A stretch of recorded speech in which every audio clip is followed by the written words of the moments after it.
এই যে আমার মাছ বুনার ফাইনাল কালার দেখেন কত সুন্দর। এই যে আসসালামু আলাইকুম, সবাই কেমন আছেন? আশা করি সবাই ভালো আছেন। আজকে নতুন স্টাইলে নতুন ধরনের কিন্তু মাছ বুনা করার দেখামু। এই দেখেন মাছ বুনার জন্য কিন্তু এখানে পেঁয়াজ আর আলু ভাজা বসিয়ে দিছি।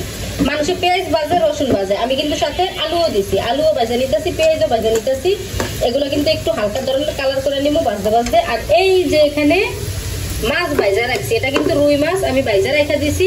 এই মাছটাই কিন্তু রান্না করবো, বুনা রান্না করবো। এখন দিতেছি এই যে রসুন বাটা আর জিরা বাটা। এই মশলাটা একটু ভাজা ভাজা করে নিব। মশলাটা কিন্তু আমার ভাজা ভাজা হয়ে গেছে। এখন সামান্য পরিমাণ পানি দিব, তারপরে হলুদের গুঁড়া, লবণ, মরিচের গুঁড়া এগুলো কিন্তু দিয়ে দিব।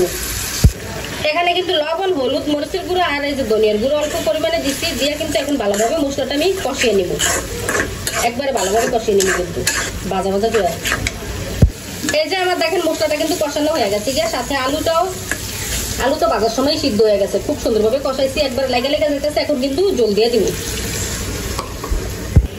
এই যে তরকারিটা কিন্তু বলকা সব আছে। এখন দিয়ে দিব মাছ। এই যে মাছগুলো দিয়ে দিছি, এই দেখেন সবগুলো মাছ কিন্তু দিয়ে দিছি।